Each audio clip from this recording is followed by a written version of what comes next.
Hello everyone, I'm Ronak here, and with me we have Vishwajit today. He is a founder of Quicko, and Quicko is basically a tax planning, preparation, and filing platform for individuals and small businesses. Vishwajit is an entrepreneur, programmer, and mentor. And his previous engagement, he has helped build many personal finance and portfolio advisory tools.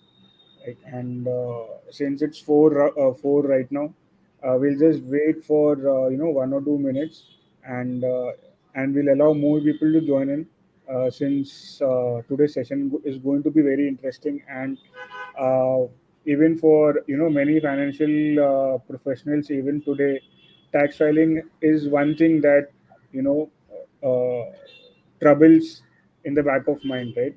They are not very sure. Everyone knows that there are n number of deductions, there are n number of ways to save your taxes, or uh, you know but no one knows any no one is sure when they are asked to click the button of filing the ITR.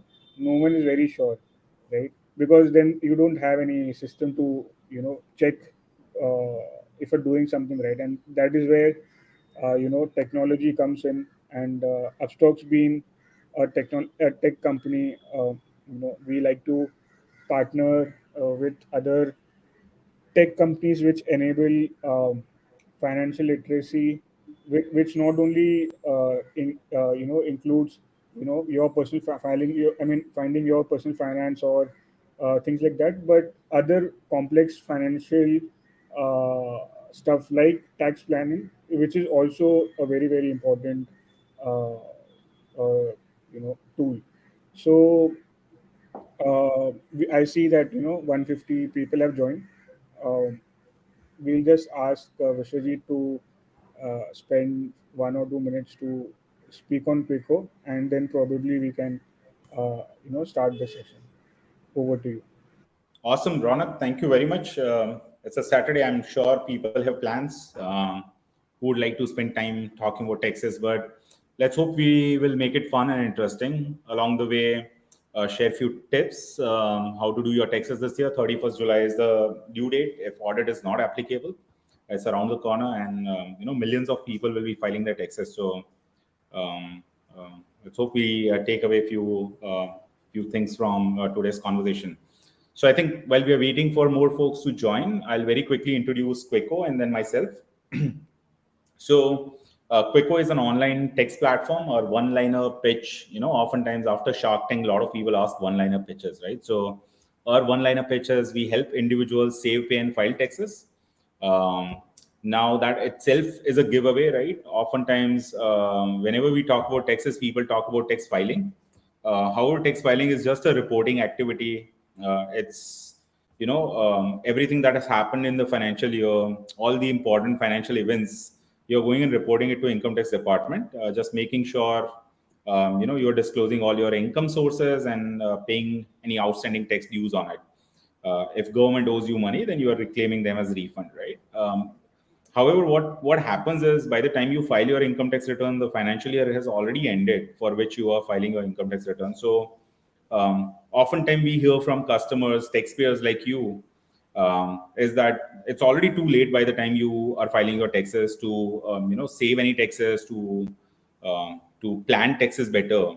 So which is why Quicko, our endeavor is not just to help people file their taxes, but help them save their taxes, which means helping you choose the right tax regime, helping you pay advance taxes on time, helping you take advantage of any tax saving methodologies like tax loss harvesting or tax gain harvesting, but then also helping you pay your taxes. One interesting fact I read somewhere that last year there were more than 40,000 crores worth of unclaimed tax credits, either because somebody quoted the wrong pan, or somebody paid the tax under wrong bucket, under wrong chalan, things like that. So we simplify taxes for individual customers. That's Quicko.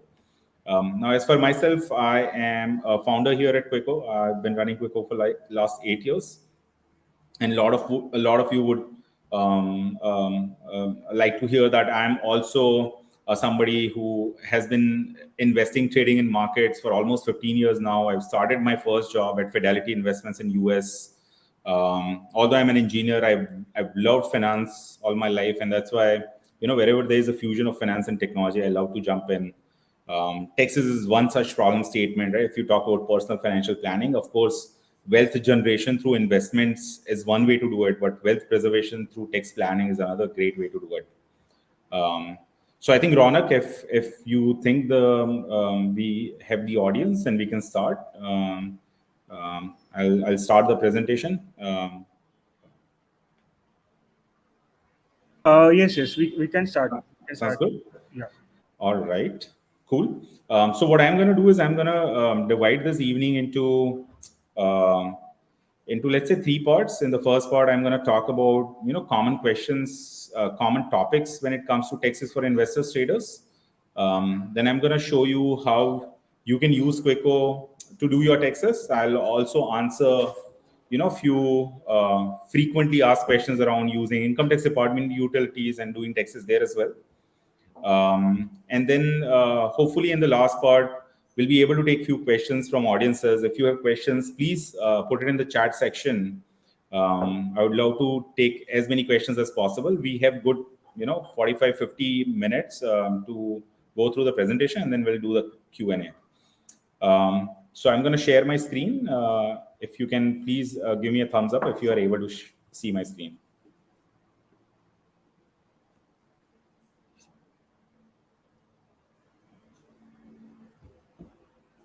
Awesome. So I think people are able to see my screen. Let me full screen.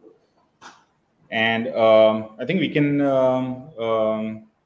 I already talked about Quicko, so I think we can skip the slide. But for those of you who are interested, we are not a CA firm. We are a technology platform. Like Ronak said, we love to partner up with other technology platforms so that we can, use technology to automate taxation on investments and trading. We are a team of designers, developers, content creators, and chartered accountants, and we are based out of Ahmedabad. Oftentimes, people's curiosity peak when they hear that we are based out of Ahmedabad and not Bangalore. And for those of you who don't know, everybody who is engineer knows about Kota. Everybody who is a chartered accountant knows about Ahmedabad. A lot of students come from all over the northwestern India to Ahmedabad in order to do their CA coaching, to appear for their CA exam. So what better place to start a text platform than Ahmedabad? I think the agenda today is primarily clearing out doubts around trading and investing. A lot of people have questions. One of the most frequently asked question is, can I report my capital gains as business income and vice versa? So we're going to cover that first. Then I'm going to talk about usually traders, investors like to talk in financial lingo. So I'm going to use less of a text language and use more of a financial lingo. So what segments you are trading in, what are the tax applicability on those segments is how we're going to drive the conversation. I think losses are inevitable part of participating in markets, but oftentimes people overlook them. Anybody who has losses thinks that they don't have to file their taxes because they don't have any tax liability. So you're going to bust that myth today. Tax loss harvesting is another topic that we get a lot of questions on. Of course, it's untimely. Right now we are in tax filing season. But I'm going to cover how you can take advantage of both tax gain harvesting and tax loss harvesting. Gifting of shares, another popular topic. It's I mean, with the changing landscape, a lot of people, pehle we used to gift laddus and then Cadbury's. Now we gift shares to each other. We've seen parents gifting it to their kids on weddings and other occasions. We've seen colleagues gifting colleagues on onboarding parties, farewell parties. So I think it would be an interesting topic to cover as well. Then I'm going to quickly talk about most frequently consumed text documents. And finally, I'll show you, like I said, how to file taxes using Quicko. So let's talk about trading versus investing first. I think when we talk about investing, we have to look at mostly investments are done with a long-term capital appreciation, right? What you are trying to do is you believe in a company or you believe in a sector or you believe in a particular geography, and you would want to ride the wave, right? I mean, a lot of people are bullish on India. There's a lot of FDI coming into India, right? With an aim of long-term capital appreciation. Now that's can be very easily called out an investing activity. However, if you're participating in market, with an intent to earn profits due to fluctuation in prices, right? What does that mean?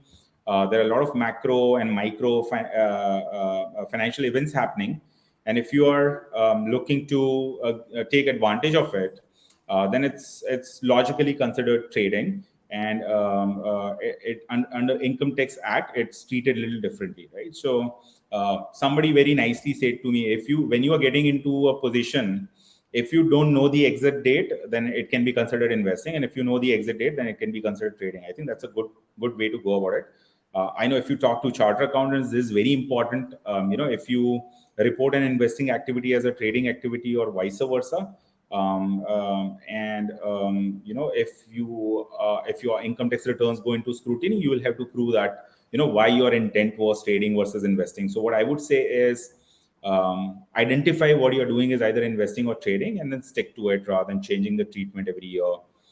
Sometimes capital gains are special rate incomes, and you might see that the tax liabilities are lower if you report it as capital gains. Sometimes business profession incomes allow you to claim a lot of expenses as deductions, and hence you might see that it's beneficial to report under business profession income. But what I would suggest all our investor trader friends is to identify whether you are in market for what objective, and always stick to that when you file your income tax return. So I hope that clears out doubt in terms of investing and trading. Now, having cleared the doubt, let's talk about then what activities can be commonly classified as investing and what can be classified as trading. So on the left hand side, you see all the segments that you like to trade in. I know oftentimes, I start seeing, as soon as the slide comes up, people start asking, what about REITs and InvITs? What about SGBs? And what about liquid Bs and those kind of things? I think if you broadly understand equity and debt asset class, and if you understand, shares, and then, bonds and debentures and funds, mutual funds, which are basket of stocks, then I think most of these other financial instruments kind of fall into one of these buckets. So we're going to broadly talk about equity, shares, mutual funds, bonds, and debentures. So when you invest into an equity share, and especially domestic one, right? Invariably, there is STT charge. STT is security transaction tax. You would see it in your brokers. If you are trading through Upstox, then you will see an Upstox tax P&L statement. In that case, any gains arising out of sell of equity shares will be considered capital gains, specifically security capital gains. And if you hold them for less than 365 days, they are called short-term capital gains. And if you hold them for more than 365 days, then they are considered long-term capital gains. Now, short-term capital gains are taxed at 15%, and long-term capital gains are taxed at 10%. Now, there are a few things that I wanted to kind of add to it. Number one is why long-term capital gains are taxed at a lower rate than short-term capital gains, right? It's no-brainer. What income tax department or finance ministry in turn is trying to do is incentivize people staying invested into Indian equity markets longer, right? People stay invested longer means companies have more liquidity, and that means they invest more into expanding factories, building new plants, hiring more people, investing into local communities, and it in turn benefits everyone. So which is why long-term capital gains are taxed at lower rate. When you are investing into something short-term, volatility goes up. Businesses face uncertainty, which is where they go into cost cutting, right? So it's to disincentivize any short-term kind of investments into the market, is why the short-term capital gains are taxed at 15%. I think oftentimes people ask, I just recently started investing, and I've bought so and so shares. I started investing into a lot of startups that went public. Do I have any capital gains liability? And the simple answer is, if you are buying and holding, then there is no tax liability. Capital gains only arises when you sell something, right? When you sell a capital asset. So if you are holding capital assets into your demat account, then there is no tax liability, except if you receive, dividend from either the company or the asset management company if you are holding mutual fund units in your account. Now, moving on to some of the debt instruments. So, mutual funds and ETFs that have equity leaning asset allocation, which means more than 50% of the asset allocation is towards equity, then it's treated just like equity shares. So, I'm not going to specifically call them out. When we talk about debt MF ETFs, they are again, when you sell them, they are considered capital gains, but in this case, they'll be considered other capital gains and not securities capital gains. The holding period, if you hold them for less than 3 years, it's considered short term. If you hold them for more than 3 years, then it's considered long term. Long term is taxed at 20% and short term is taxed at slab rate. Now, you may ask why equity shares get favorable treatment because LTCG is 10% versus here LTCG is 20%. It's primarily because when you are trading securities, especially shares, you are paying security transaction tax, which is another direct tax. So, which is why the LTCG rate is lower. When you are trading mutual funds or ETFs, you primarily, especially debt mutual funds and ETFs, in that case, the long-term capital gains are 20%. Now, I think very important question oftentimes people ask is why have you clubbed foreign securities along with debt MF ETF? It's primarily because foreign securities, if you have through a broker, if you have started investing into foreign stocks, which a lot of brokers started supporting in recent years, then foreign securities are also taxed in a very similar fashion to debt instruments, where if you hold them for less than 3 years, they'll be considered short term, and more than 3 years will be considered long term. I think I don't have to explain bonds and debentures. Their tax treatment is very similar to debt MF and ETF. Now, here a lot of people, start asking question. Wasn't there an announcement in a financial in the budget this year? Finance Minister announced that debt MF will be, taxed at slab rate, whether it is held long term or short term. You are right. That announcement was made in the budget this year, but whatever announcements are made in the budget go in effect from 1st of April. That means they went into effect starting from 1st of April 2023. Here we are talking about filing income tax return for last financial year. So the debt MF ETF treatment still remains same for the last financial year. Now, these are broadly, the debt instruments and equity instruments through which you can invest. There are other instruments like, let's talk about sovereign gold bonds. Then in that case, their treatment would be very similar to regular bonds, right? If you earn coupon interest on top of that, then that will be considered income from other sources, just like any other interest income. We talk about liquid Bs; those are again debt funds, debt ETFs. If we talk about REITs are treated very similar to debt mutual funds. There are two kinds of REITs, right? There are mortgage REITs, and then there are interest rates. So they are treated very similarly to debt mutual funds. Now let's move on to trading activity. A lot of people enter into market to take advantage of price fluctuations. Since the Federal Reserve in US started raising rates, there's a lot of volatility in market. People are betting on inflation rate. People are betting on Russia-Ukraine war. There are other macro financial situations happening, China plus one, right? So a lot of people like to get into market to speculate or to take advantage of the price fluctuations due to volatility. Now, if you are one of those persons, then remember that activity is considered business profession activity, especially if you're doing intraday where you are not taking delivery of the securities, then it's considered speculative business profession income. And if you are, you are taking bets using futures or options contract, then it's considered non-speculative business profession activity. Now, what's the difference between business profession and capital gains? So I would like to take a pause here and talk about income taxes in general. So when we talk about income taxes, there are primarily five income heads. Number one being salary. I don't think I have to explain salary. Everybody knows that. Number two is house property income. So, for instance, if you have a house property that you reside in, and if you have a loan on that house property, then you are essentially incurring losses. So that also needs to be reported in your income tax return. However, most commonly, what people understand is if you have a property and you have rented out, and if you are receiving, rent, monthly rent, then that will be considered your house property income. The third income head is capital gains. We already talked about capital gains. So whenever you sell any capital assets, any gains arising out of it will be considered capital gains.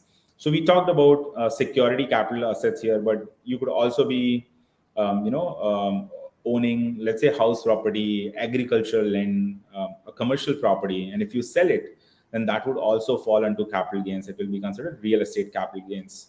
There are other kind of capital assets as well. Let's say you own a car or jewelry, or you own an art piece. When you sell those kind of capital assets as well, it attracts capital gains liabilities. Um, so that's the third income head. The fourth income head is business profession. I think it's again very self-explanatory. If you're running a small business, mom and pop kirana shop, if you're running a small bakery, if you are a freelancer, a tech consultant, if you are a lawyer or chartered accountant, it would be considered business profession activity. However, if you are also a trader into securities market and you're doing intraday trading or FNO trading, that would also be considered business profession activity. And the fifth and the final head is income from other sources. A lot of taxpayers receive savings interest from bank, FD interest. They receive dividend if they've invested into stocks or mutual funds. So these are the common income from other sources. So I think this slide very clearly explains what income heads and tax rates are applicable for investors and traders. Now, like I said towards the beginning of this presentation, that losses are inevitable part of markets, right? Markets go through bull and bear cycles, and sometimes you might be in money, and sometimes you might be out of money. But I think it's very important to understand how to gracefully handle your losses in order to be long-term sustainable in capital markets, right? So, like I said, the most common myth is if I have incurred losses, there is no need for me to file income tax returns. First of all, your income tax return is accumulation of all your income sources, right? So if apart from investing, trading, if you've received salary income or if you've received rental income, then you are still required to file your income tax return. The second thing is if you want to, if you don't file your income tax return, you are essentially foregoing your losses, right? So if in future years you have profit, the markets turn around, and let's say you will make money in the market, then you could set off those losses against those future gains. But for that, you will have to report them in your income tax return and carry them forward. So this is most important reason why as a trader or investor, if you incurred losses, then to file your income tax return and report your losses. I think another thing that I'm going to later talk about is a document called annual information statement. But I wanted to quickly cover here that if you are trading investing, it's highly likely that your data gets reported to income tax department via your depository. So there are two depositories in India, CDSL and NSTL, and by law they are required to file Form 61A to the income tax department, and they have to report all financial transactions to income tax department against any given PAN, right? So if you're trading in market and if you incurred losses, you think you don't have tax liability, but very easily income tax department can send you notice under section 148 for non-disclosure, and you'll have to file a income tax return in response to notice. So I would suggest anybody who is in this situation invariably file their income tax return. So now let's talk about how if you decide to report and file your income tax return, then how to treat losses, right? So let's first talk about capital losses. So there are two types of capital losses, just like there are two types of capital gains. There are long-term losses and short-term losses. Now, long-term losses can only be set off against long-term gains, as you can see here, while short-term losses can be set off against both long-term gains and short-term gains. Now, you may ask why. Remember in the first slide where we talked about tax rates, long-term gains are taxed at a lower rate. So what income tax department is saying is if you have long-term losses, which are lower rate losses, they don't want you to offset them against higher rate incomes like short-term capital gains. One very important thing to note is capital losses can only be set off against capital gains. They cannot be set off against any other income head. Um, Now, if you have, I often get asked this question that, hey, I have losses.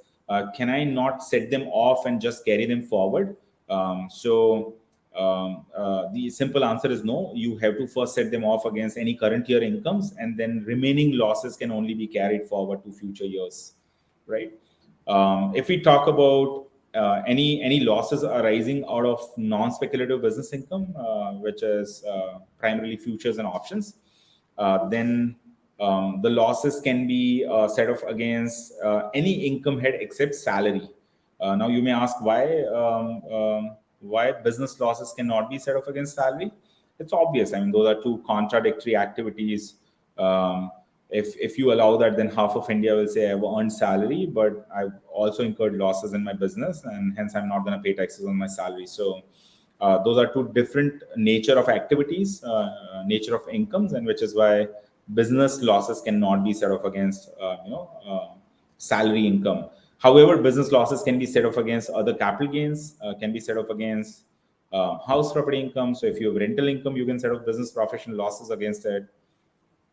And if you have other income sources like dividend incomes or interest incomes, you can set off these losses against them. Now, last but not the least, speculative business losses arising out of intraday. So speculative losses can only be set off against speculative gains.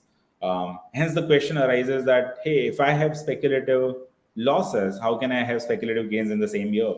So the answer here is you might be trading through multiple demat accounts. So you have to make sure that all activities from all demat accounts is reported into your income tax return. And if you have losses in one demat account and gains in the other one, then you are sure allowed to set off those losses against other speculative gains.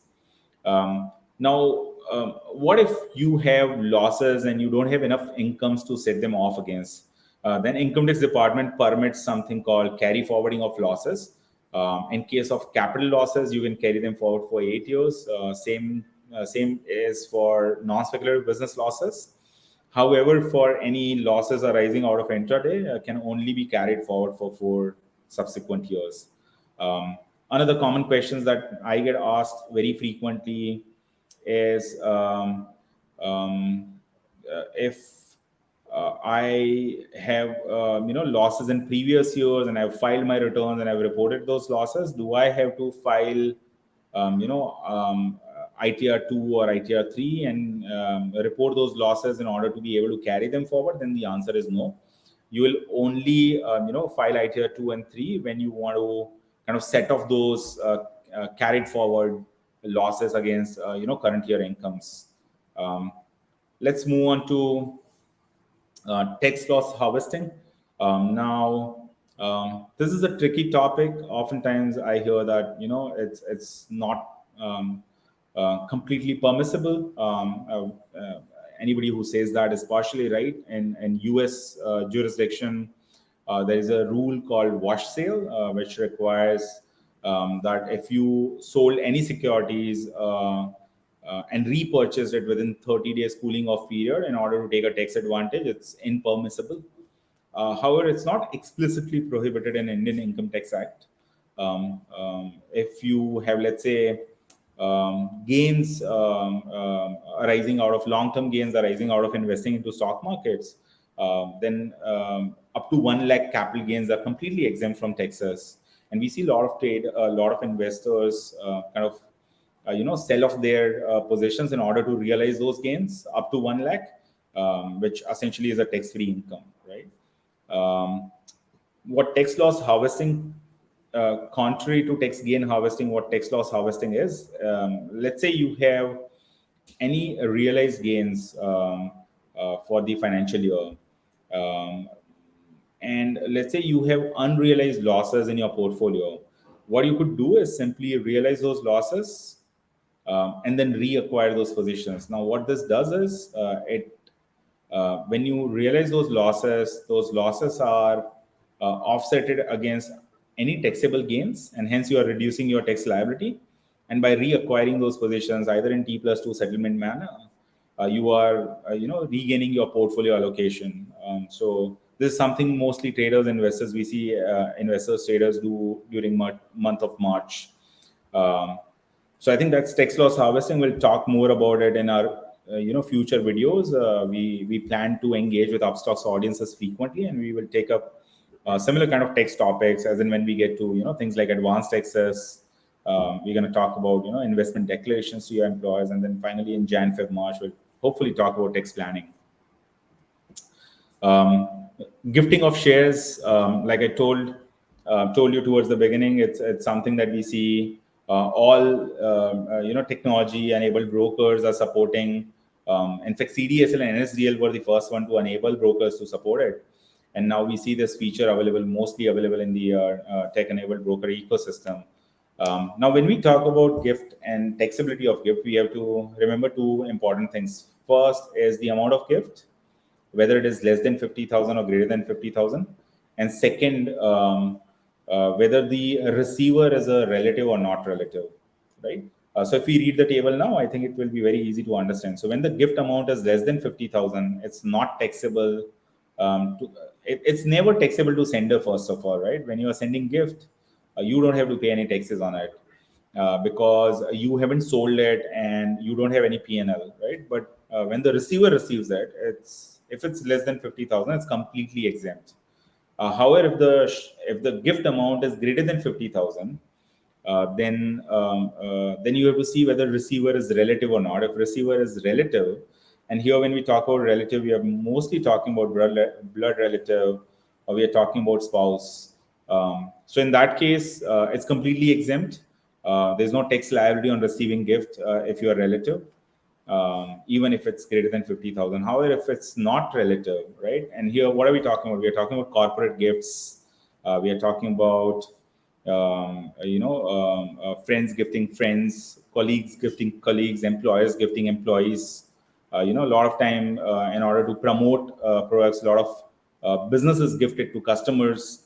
So those are the kind of gifts we are talking about. So those gifts are, if they are exceeding 50,000 rupees, then they are taxable in the hand of receiver, and they'll be taxed under head income from other sources, and they'll be taxed just like salary at a slab rate.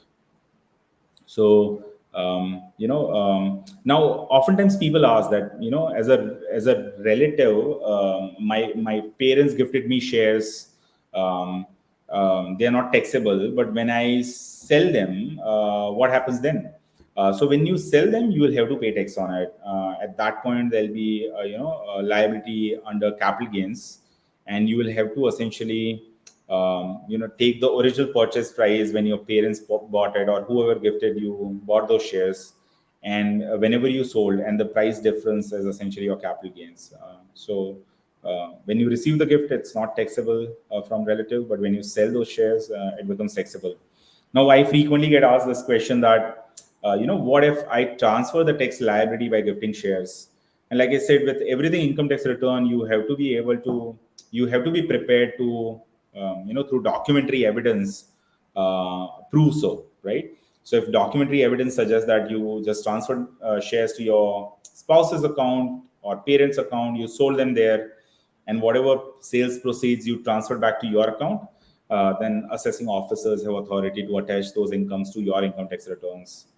So make sure you, based on the intent, you report any financial activities. Now, I think tax documents are oftentimes overlooked. Anybody who is not filing their income tax themselves, you might have seen your parents, or I don't know if some of you are maintaining files full of all the tax documents. Form 16 you receive from your employer. We see people hoarding insurance receipts and contract notes. I've often seen customers having thick files of contract notes.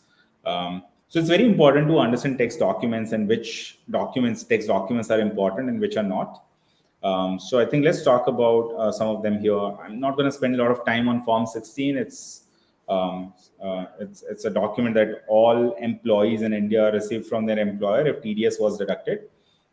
Hence, it's commonly known as TDS certificate. A Form 16 has two parts, Part A and Part B. Part A is the TDS certificate, and Part B is the breakdown of salary income. The due date for employers to issue Form 16 is 15th June. So we are well past the due date. So I'm sure almost all of you have received Form 16. But one common question I get asked is, can I file my income tax return if I haven't received Form 16? And the answer is, of course, you can. If you have salary slips, then you can easily calculate your annual salary and file your income tax return. Another question that I get asked frequently, that I did not disclose certain incomes or certain deductions to my employer. Can I now claim them in my income tax return? And again, if you have documentary evidence to support that, then you can easily claim those deductions in your income tax return while you're filing your tax return. Form 26AS is a tax credit statement. It used to have all your tax credits, but over the last couple of years, Income Tax Department has been moving a lot of data that otherwise used to come into Form 26AS into something called AIS. So Form 26AS now only reflects your TDS and TCS credits. What is TDS? Whenever you get paid salary or dividend or bank interest, the payer deducts some part of the amount and deposits it with government with your PAN, and that's called TDS, tax deducted at source. Oftentimes, what a lot of customers, by the time they come to us at the end of year, oftentimes what happens is the amounts that got deposited to income tax department, either they are incorrect. Sometimes the PANs are incorrect. So although the amounts are correctly deposited, but they don't reflect against the correct PAN. So what I recommend to our customers and anybody who who is having TDS deducted from their income sources to regularly check your Form 26AS. I think usually checking it every quarter is a good thumb rule. TCS is another one of those, taxes withheld. Now, if you purchase any expensive, goods like luxury cars or jewelry, then your jewelers or your car dealers are supposed to withhold certain taxes and deposit it with government. You can easily file your income tax returns and claim these credits while filing your returns. Now, this is by far the most important text document. It's something ITD rolled out over last several years, and increasingly it gains its importance because a lot of your financial transactions are reflected here. How are these transactions flowing to income tax department?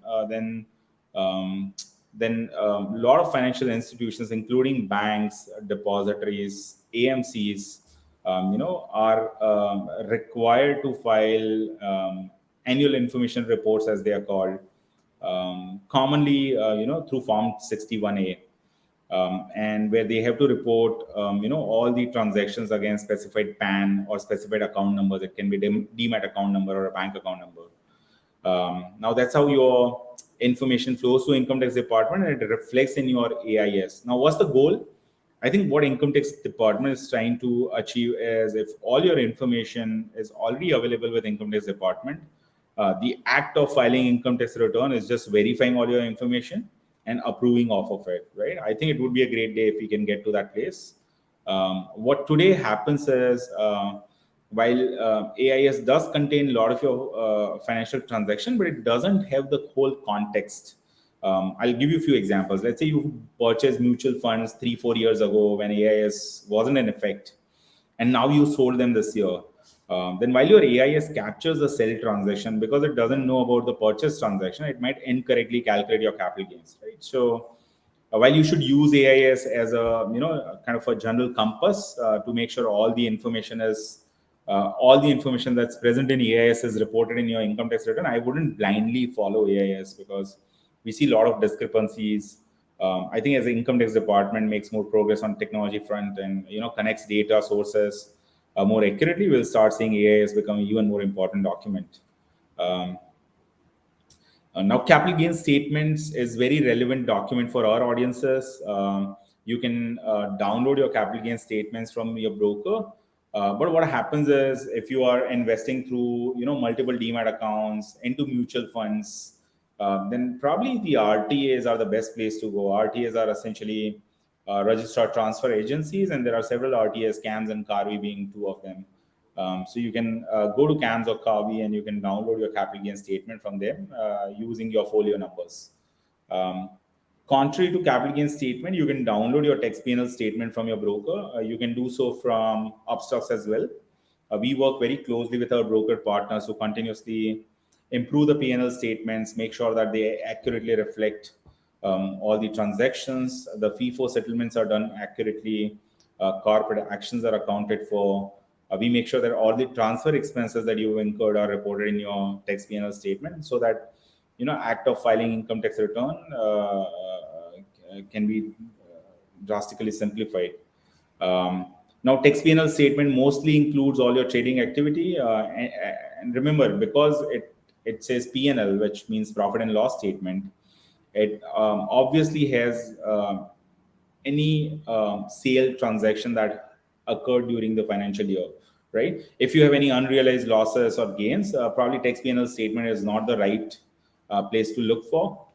In that case, you can go to your Upstox Demat account, and you will be able to download your holding statements. You'll be able to download your other P&L statements.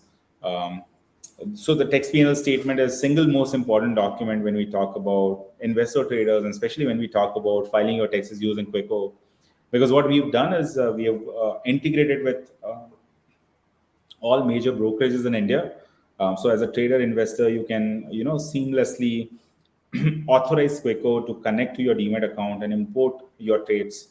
I'm really excited. We have millions of traders using our platform, and sometimes they have hundreds of thousands of transactions. And when they see their capital gains or PNL being calculated in split second, I think that's where they get a lot of confidence that they can do their taxes themselves. And I think that's why investor trader community loves Quicko. Now, ITR forms are extremely confusing to a lot of folks. Which ITR form to file is a very commonly asked question. So when we talk about individuals, we only have to worry about 4 ITR forms, and they are very simple. ITR 1 covers salary, house property, and other sources of income. Like I said, if you receive any rental income, or if you own a house that you're paying, interest upon, you have a mortgage, then it will be reported in your ITR 1 alongside with your salary income. If you have capital gains through investing activity, if you've done SIPs and you've sold any mutual funds, then it will be covered under ITR 2. If you have intraday FNO trading activity, or if you are a small business owner, or like I said, if you are a freelancer, tech consultant, or you deliver any other professional services, then you can report your business and professional income in ITR 3. Now, these are pretty self-explanatory. All the ITRs are accumulative, in the sense ITR 2 covers everything that ITR 1 covers plus capital gains, and ITR 3 covers everything that ITR 1 plus 2 covers plus business professional income. ITR 4 is an outlier. It's a lot of taxpayers oftentimes don't know about it, but income tax department offers this a scheme for extremely small businesses, micro businesses, you could say, where as a business, if your turnover is less than 2 CR, then you can opt into something called presumptive taxation scheme, and where you don't have to maintain your books of accounts, and you can claim at least 6% of your turnover as your profits, pay taxes on it, and file returns. It's a very easy way to stay tax compliant for micro businesses. It's done with an aim of ease of doing business in India. So if you are a small business owner and if your turnover does not exceed 2 CR, then you can definitely look at ITR 4 and opting into presumptive taxation scheme.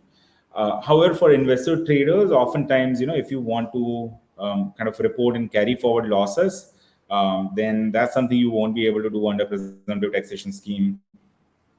Also, once you opt into presumptive taxation scheme, the law requires that you stay opted in for successive 5 years. So if you don't plan to if you don't plan to every year report on a presumptive taxation scheme, then I would advise you to stay clear of it. Um, Yes, tax audit. Now, tax audit is a taboo, right? It's not something that you oftenly hear being discussed.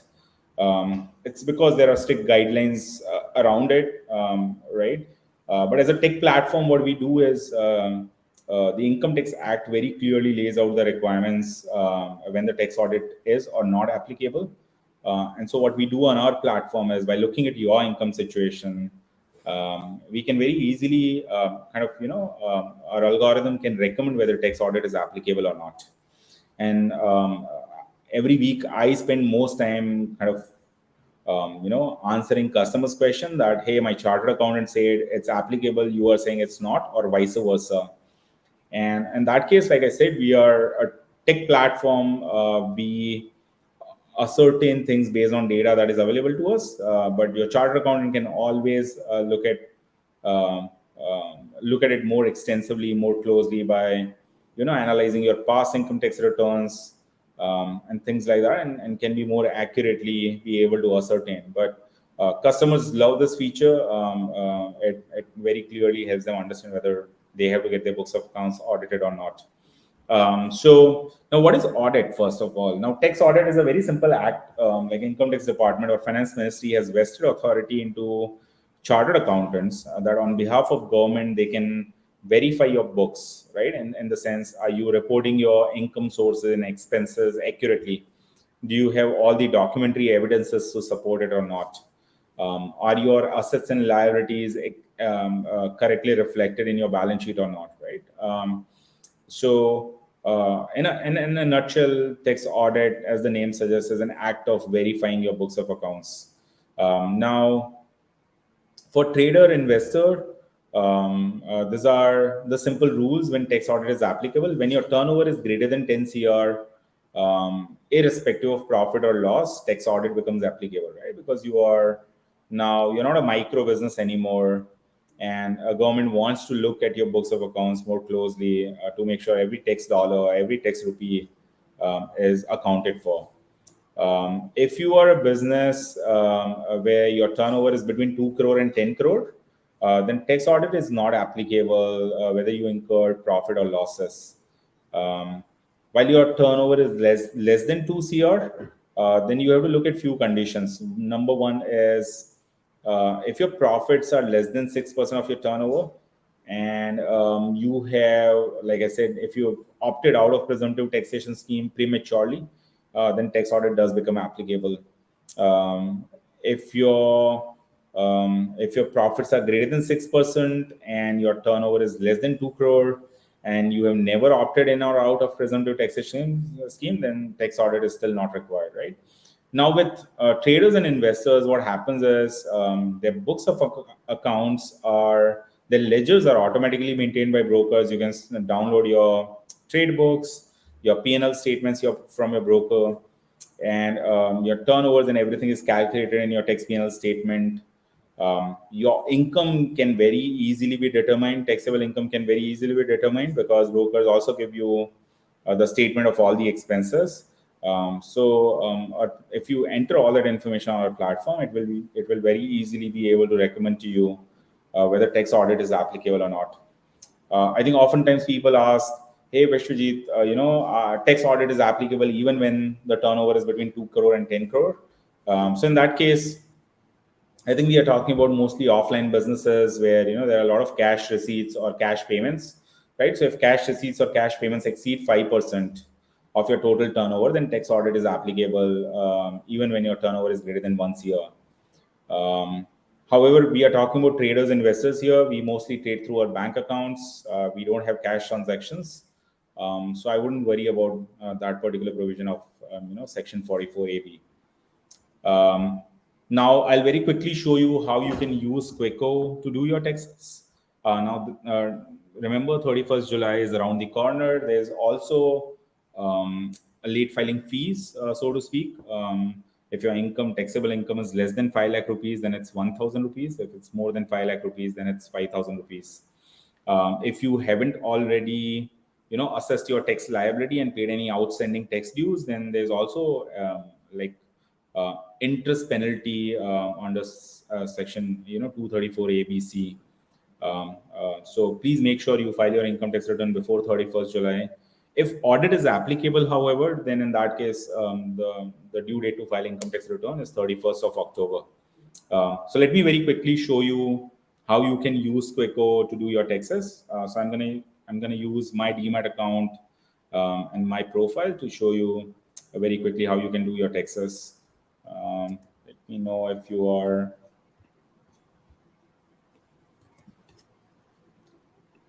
Um, Sorry, I'm not able to see the air meet presentation right now. So please do give thumbs up if you are able to see my screen. I already got a few thumbs up. Okay. So what I'm going to do is I'm going to start my journey, in fact, from Upstox. So let me log into my Upstox account.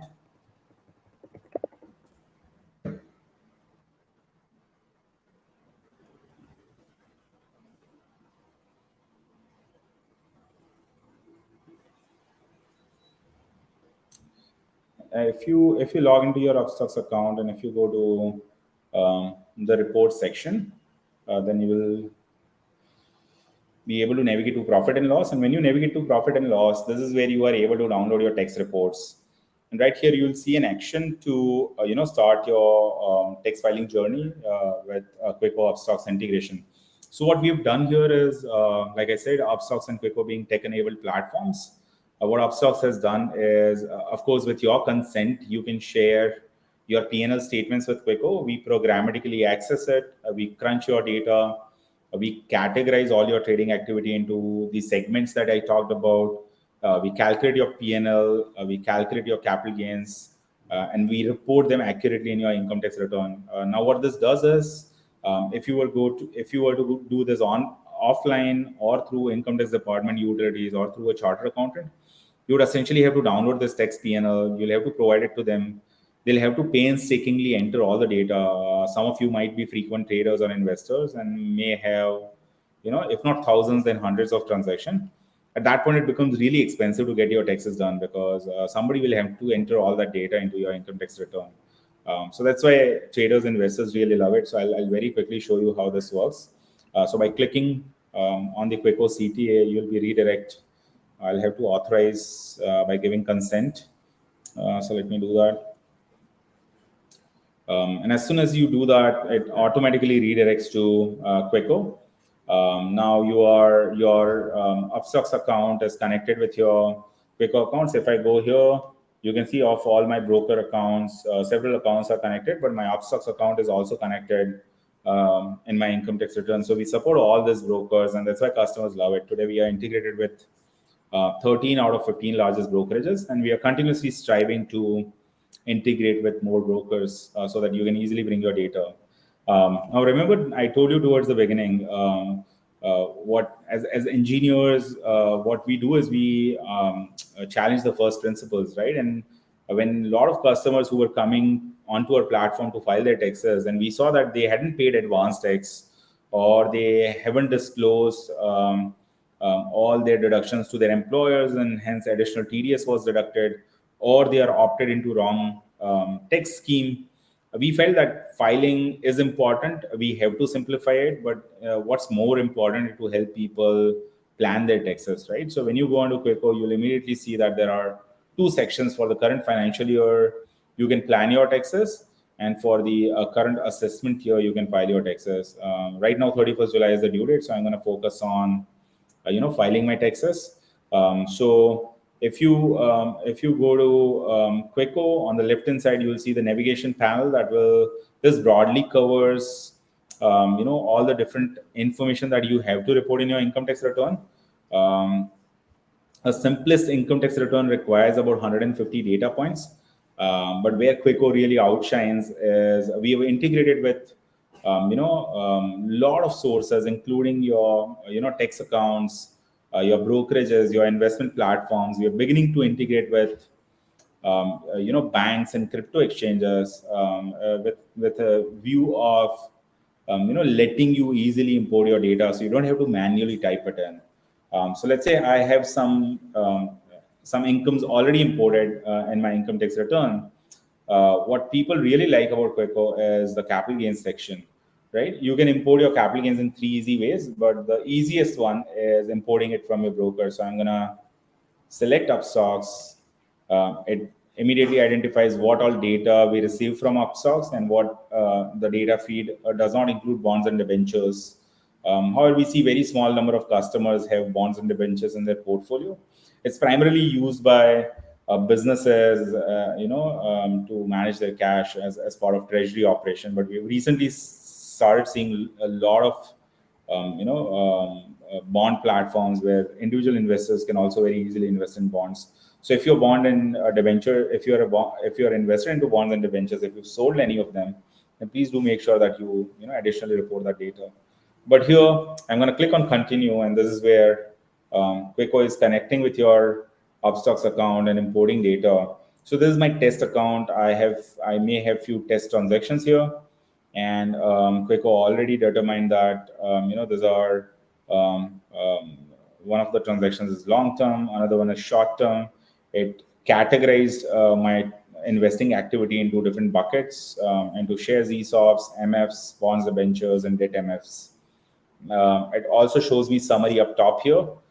Similarly, it also imports any business profession income, right? So from intraday trading or FNO trading, along with any profit and loss, it also imports. In my case, I have a very nominal amount, so you don't see it here. But I may have paid, incurred some expenses, right? So here in this case, GST was paid while doing intraday trading, and there were some other transactions that are also other expenses that are also covered here. So if you are somebody who's doing volumetric trading, you will find this very easy to use. All your data is imported in a single click. You can also import data from income tax department by connecting your tax account.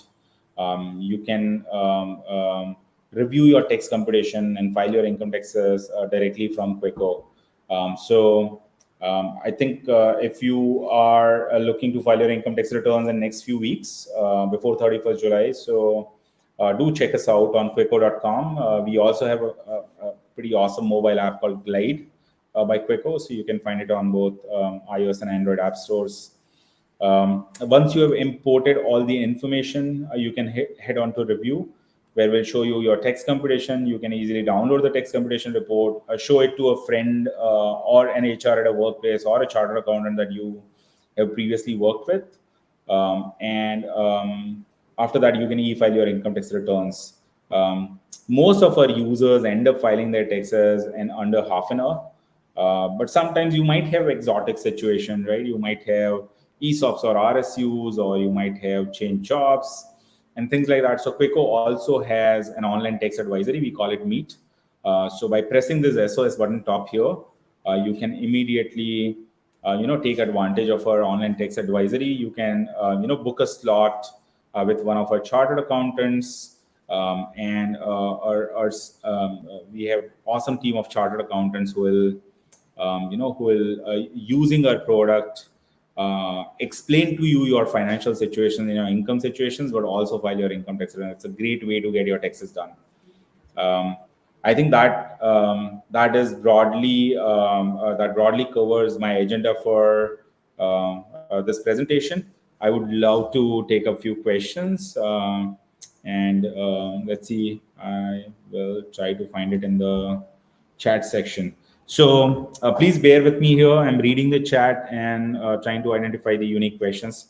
We'll try to spend another 15-20 minutes answering some of these questions. So I think I'm not Wikipedia, so I won't be able to tell you when TCS was launched. I think it's been several years. Do you have to worry about it? Not necessarily worry about it. If you purchase, for instance, if you purchased a car that's more than 10 lakh rupees, then your dealer is going to collect the TCS from you and deposit it with income tax department. All you have to make sure is you file your income tax return to reclaim that TCS credit. I think the next question is how to find turnover for futures and options. I think this is very common question. So if you download your Upstox P&L statement, text P&L statement, it very clearly lays out uh, uh, all your trading activity, and any profit and losses arising out of it. You will also see the turnover in the summary section. But just to answer your question, in case of a regular business, turnover is essentially your gross sales, right?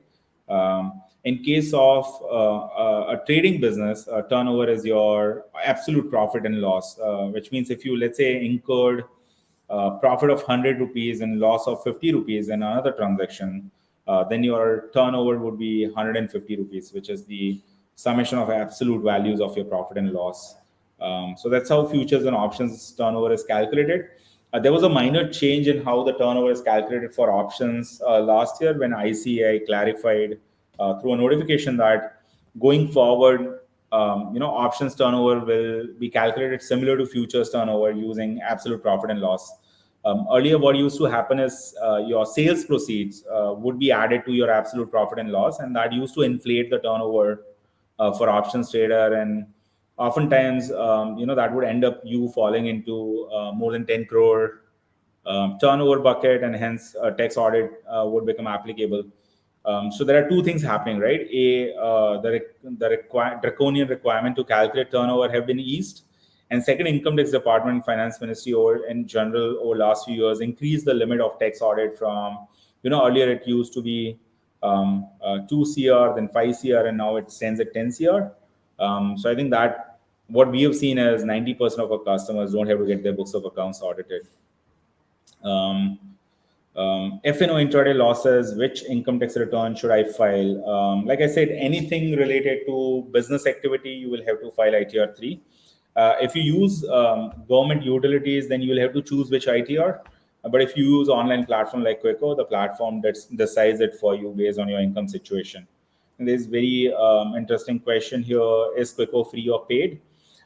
So what we have done is kept an eye that there are a lot of small taxpayers, right? People who earn, people who earn non-taxable salary incomes or very little salary incomes, or people who are small-time investors, only have few SIPs, people who have less than two demat accounts, right? So you're genuinely trying to invest and save and build your wealth, then the platform is completely free for you. But if you are somebody who frequently trades, if your income is more than a surcharge limit, which in India is 50 lakh, and trust me, there are only very few tens of thousands of people who report that kind of income. If you have more than 100 transactions in your demat account, then you will have to pay for using Quicko. Um, is it integrated with InMoney and ICICI Direct? We are integrated with ICICI Direct. We continuously talk with InMoney and other foreign investment platforms. We are currently integrated with Stockle, and we are talking to InMoney and Vested to integrate with them as well. If you are a customer of those platforms, do reach out to them and ask them to partner up with us. I think that will help us expedite the process. Um, let's see. I think there are a lot of questions around FNO. Is capital gains deduction under Section 54F applicable when costs occur to residential property um, owned by parent? So I think you're talking about there are certain deductions available to offset any tax liability from capital gains, right? One being, if you sold listed securities in India, you can buy residential house property, um, and that way your capital gains, any amount that you paid towards acquiring that residential house property will be tax exempt. But it has to be in your name against your PAN. If you are a joint owner of that property, sure, you can take advantage of it. But if it's completely in your parents' name, then I don't think you will be able to take advantage of it. Um, Somebody's saying I have 5 demat accounts. Uh, all transactions are happening by savings account only. Will I have any problem in tax filing? Um, So I think oftentimes I wanted to cover a different topic. Oftentimes people confuse between residents having foreign income and NRIs having, income in India. So NRIs only have to disclose their Indian incomes in their Indian income tax return, while if you are a resident having foreign incomes, then you will have to report along with your Indian incomes. You'll also have to report those foreign incomes in your income tax return. In Schedule FSI, foreign source of income, you'll also have to report your foreign assets in your income tax returns. Um, let's see if I can pick some unique questions. When foreign investment, when is it compulsory to disclose foreign investments in my income tax return? Um, I would say any any income sources that are taxable in India, you should invariably disclose them in your income tax return. Because I tell you, there is, under Prevention of Money Laundering Act, there is a penalty up to 10 lakh if you have any foreign assets or foreign incomes that you don't report in your income tax return. I don't want to scare off people here. Oftentimes what could happen is, because you don't have all the data in the right format and things like that. But I wouldn't intentionally omit any data just to save off a few thousands of rupees in taxes. I would definitely report in my income tax return. um, let's see, no housing loan but getting a rental income, can I claim for property tax and repairs? No, absolutely. I mean, if you have a rental income from house property, then you can claim municipality tax as a deduction. You can also any cost of improvements, any expenses incurred on that rental property. I don't think so you can claim those as an expense. That's only available when you sell a house property. Those cost of improvements are deductible from the capital gains. But in rental income, I think you can only claim property tax. There's something called standard deduction that's available. That's 30% of your rental income. So that should help you, I guess. Let's see. Um, As an NRA, I have interest from bank, some stock investments under which ITR. Yes, I think this is a good question that I should answer. NRIs unfortunately cannot file ITR 1. They have to compulsorily file at least ITR 2 or above. So if you're an NRI, if you only have savings interest, you'll still have to file ITR 2. Um, I think I've covered a lot of things from Q&A. I'll try to cover a few things from chat. Um, Somebody saying, I have purchased laptop. How much can I show as depreciation for the year? I think this touches upon a very important point as to what expenses, if I'm a trader and I'm reporting business income, what all expenses can I claim as deduction? And general rule of thumb is any expenses that you can prove are related to that business activity, you can claim as expenses. um, just to give you an example, if you're using laptop, if you are using it full time for your trading activity, then you can claim depreciation of on it. If you have if you have a car that you use for some reason to go to wherever you trade from, and if you are with sufficient documentary proof are able to prove that it's 100% of times used for your business professional activity, then you can also claim any fuel expenses, any depreciation on the car, those kind of things. Utility bills, we see a lot of people purchasing online subscriptions for learning and things like that. You can claim those as expenses, along with, of course, your brokerage and any interest liabilities that you may have incurred while conducting your business. Um, let's see. Um, Whether return filing can be done through Quicko, having salary, income, pension, M6. I think there are many variations, but we broadly cover ITR 1 through 4. We still don't cover DTAA, which is double taxation avoidance agreement. So if you have paid any taxes outside India and you want to claim credits of those and take benefit of those in India, that's something we don't cover. But otherwise, you should be able to reasonably file your income tax return on Quicko. We are adding more and more things to platform as we hear from customers. So we mostly kind of drive our product roadmap from feedback that we hear from our customers. So I'd love to hear your feedback as well. Um, How is the filing done using Quicko? It's mostly online. You also have an option to download the JSON and file it on income tax portal if you don't want to share your OTP and things like that. Let's see. Uh, Man, there are so many questions coming. I'm not able to catch up to them. Um, if I paid LTCG of 10%, remaining amount is accounted together with other incomes and taxable as per slabs. No, I mean, if you have long-term capital gains, then up to 1 lakh they're exempt as long as those are listed securities, and anything more than 1 lakh is taxable at 10%. Your other incomes depends on the nature of income. If it's salary, then it will be taxed at slab rate. So if you look at your tax computation, you will see, income taxable at slab rate and income taxable at special rate, and then you will see two different taxes as well. Taxes chargeable at normal rate and taxes chargeable at special rate in your tax computation. Um, um, let's see. Anything, Ronak, in particular that you wanted me to cover?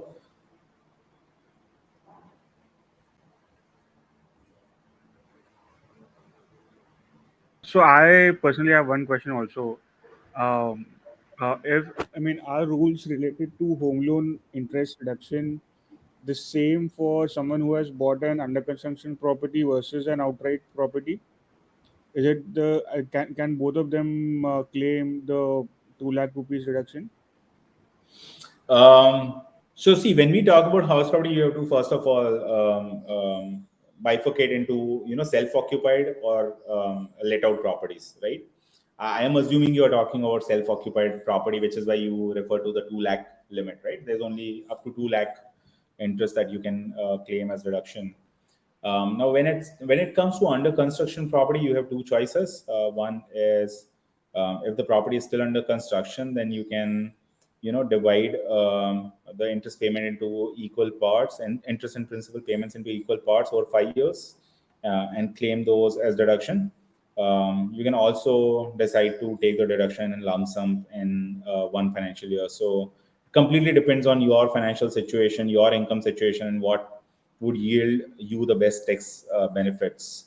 Um, um, I hope I answered your question. Yeah, yeah, yeah. So largely, what I'm reading since last 1 hour in the chat section is there are two major questions. One is related to the expenses that people can claim file Right. filing their ITR in respect to FNO trading. Like if they have purchased any software or any laptop or any instrument that is used for trading, maybe a laptop screen or keyboard or anything, that is can that be considered as an expense, and can we deduct that? And the second question is about the Quicko charges. That's I mean Well, that is the large two questions that I can. I'll answer both. So I think I already broadly answered the first question. I'll repeat myself again. Any expenses related to business profession activity that you can reasonably prove can be claimed as a deduction. You purchase a laptop or any equipment. Let's say you purchase screens, you bought a subscription, you are paying hefty internet bills, you moved closer to Dalal Street so that your trades get executed first, and you are paying rent there. You are a high frequency trader and you purchased a subscription from a brokerage or a lease line from someone, right? All of those expenses are related to trading income. You can prove it reasonably, then it's deductible. You can subtract those from your gross incomes and arrive at your kind of taxable profit and losses. When it comes to I think the reason a lot of people get confused is oftentimes we are talking about individuals here, right? And they're not sure whether I'm using a phone, but I'm using it for both personal usage and for my trading activity. How do I apportion the expenses? I think you know the best how you are using that phone, how frequently you use it for your work versus how frequently you use it for your personal usage, right? So I think you'll have to be reasonable about it and claim expenses appropriately.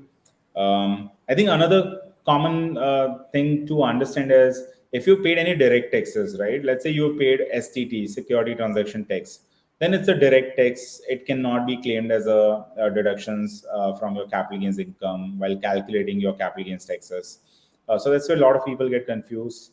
But other charges, your brokerage charges, your GST, which is another tax, but it's an indirect tax, so you can claim it as a deduction from your taxable gains or taxable profit and loss from your business activity. While it comes to Quicko's charges, like I said, there are two ways to do your taxes on Quicko. One is you do it yourself. I will strongly recommend you that. That's why we've built the platform. I'm an engineer, not a chartered accountant. I would love for user to use our interfaces and our products and be able to do it themselves, take charge of your taxes and your personal finances. So when you're doing it yourself, like I said, if you are a small taxpayer, right, and trust me, we are very liberal about it. So small taxpayer for us is anybody who earns less than 50 lakh. That's almost all of India. And if you have less than 100 transactions, that is a lot of beginner, early investors, traders don't have more than 100 transactions in a financial year. If you only operate through your primary demat account and things like that, then there are no charges. You can use Quicko completely for free. If you're just salaried, Quicko is completely free. But if you have, like I said, some of these exotic situations, you have a lot of demat accounts, you have ton of transactions, your income is more than 50 lakh and surcharge is applicable. In that case, even when you file it yourself, there are charges. The second way to do taxes with Quicko is using Meet. Like I said, that's our online tax advisory. So there, depending on your income situation, the plans start from 1,500 rupees and they go, I think, as far as 5,000 rupees, depending on if you're just salaried versus if you have foreign sources of income and you want to claim tax credits from foreign jurisdictions, then it's closer to 5,000 rupees.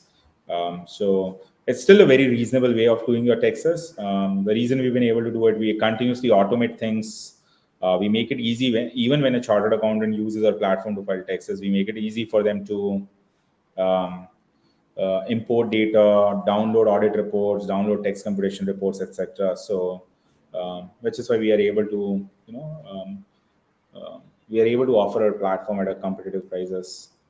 I think Ronak, I think that broadly covers the questions. What I Yeah. would also suggest is, you can reach out to us at help@quicko.com, or our Twitter handle, which is at howtoquicko. And we would love to take up some of the questions that I may have missed today. Sorry, in the interest of time. Also, I think last two questions. One Yeah, is sure. on we need like uh, how do we conveniently calculate dividend income? It's a manual effort sometimes to calculate from a bank statement. Uh, True. so is the government doing or are we doing anything about it? Right. So there are two sources where you can get dividend income from. One is, of course, from your broker. But a lot of time, let's say if you are holding units of mutual funds, then in that case, AMCs directly pay out dividend to the shareholders or mutual fund unit holders' bank accounts. So a lot of time, your broker is also bypassed. I think the best place to go um, uh, outside of your bank statement, of course, by looking at bank statement, you can always reconcile your dividend. Would be AIS, annual information statement. AIS, I think trustees, as they are called at asset management companies, are required to file Form 61A and report all the dividend that got paid out to income tax department. I think listed companies are also required to report it to um, income tax department whenever dividend gets paid. So it does reflect in AIS. However, like I said, it's work in progress. You'll have to use your best judgment. Sometimes it has duplicate data, so you'll have to kind of clean up the data before you use it. If you're using Quicko, then we do import it from your broker if it's available. We also give you an option to import it from AIS. But what I would suggest is, don't don't completely delegate uh, everything to the platform. It's an algorithm after all, right? It depends on the data that you provide to it. So make sure you use your good judgment. You understand your data. You know how much dividend you receive. So make sure the amounts make sense to you before you file your income tax return. Last very interesting question, since we both are a tech platform, is the data safe, and whatever we are sharing with you with Quicko is safe, and there'll be no leakage or anything. Right.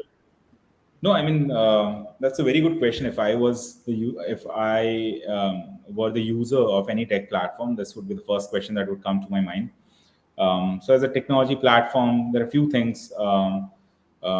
When you connect your Upstox Demat account to Quicko, you are in charge, right? It's not that Upstox has uploaded your PNL on some SFTP site and we are reading it from there. It's done through an OAuth consent, just like you would log into your LinkedIn account using your Google. At any given point, you have an ability to revoke that integration either from Upstox's end or Quicko's end. Beyond that point, we will not be able to access your account. You also have an ability to discontinue a Quicko account or delete your data onto Quicko's platform. Of course, I mean it's a technology platform. We may have your data in heterogeneous format, so we take your request and we have processes that go and clean up your data. We are also an ISO certified business, so we make sure that best practices are followed. There are right access controls in place. People with right roles and responsibilities can access your data. Uh, but just like any other technology platform, we are these are very challenging environments, and we are continuously working towards being more being more aware about people's privacy and data rights. There are personal data protection act also getting labeled in Indian Parliament, so we continuously keep up with all the best practices that happen. Um, I hope I Great. was able to answer all your questions to the Yes, yes. satisfactory manner. I would love to get more questions. You can reach out to us, like I said, on help@quicko.com or Twitter handle. Sure. Thank you, Vishwajit, for such a wonderful session, and I hope everyone has liked it. If you guys can just give a thumbs up or a wow or anything, it will be a great encouragement for both of us. And uh, as Vishwajit said, you can always reach out to him at Quicko, or another way where you can engage for any tax related questions. We at Upstox we have launched um, our community platform also. So um, here, if you see that whatever queries that you have, that is very general or related to personal finance, or the webinars that are happening now and then, trading, mutual funds, any product updates that we have, any announcements, or any feature request that you have, and you want Upstocks to kind of incorporate that, right? Or if you're new to Upstocks and you want to learn how to use the platform, any kind of query that you have, you can post it here. And just an example, if something like as simple as there was one webinar happening on 9 July, and the user couldn't watch a replay of it, and he posted there, and then our team, in fact, this was my reply itself, that the recordings are now enabled. So this is just an example that the whole team at Upstox is dedicated to this platform, and someone who is um, as senior as product of VP of product, or anyone from Upstocks will be able to answer your questions. So someone like Mike, he's a VP of product. He wants to engage to all the questions that are coming up on this platform, and you can see how detailed the answer is.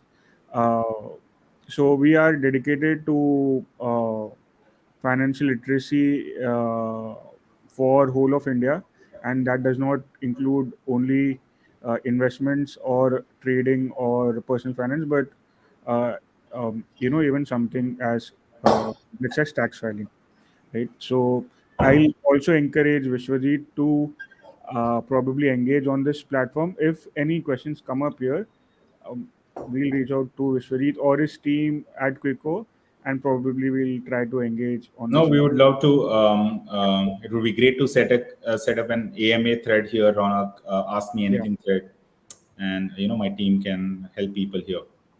yeah, sure. So thank you everyone for joining, and hope you have a great weekend. I think it will be a busy weekend for whole of India right now, but it's fine. We can give one weekend to tax filing. Uh, that is acceptable, right? I thought you were referring to uh, Oppenheimer and Barbie movie. Oh yeah, yeah, yeah. Even if yeah, India is busy in that also. It's a great Awesome, business, right? $23 million is something that they earned on the first day, biggest opening of Barbie. Yeah. awesome, cool. Thank you, Anyway, Ronak. Thanks for yeah. hosting us. Thank you, everyone. Thank you, Vishwajit. Bye.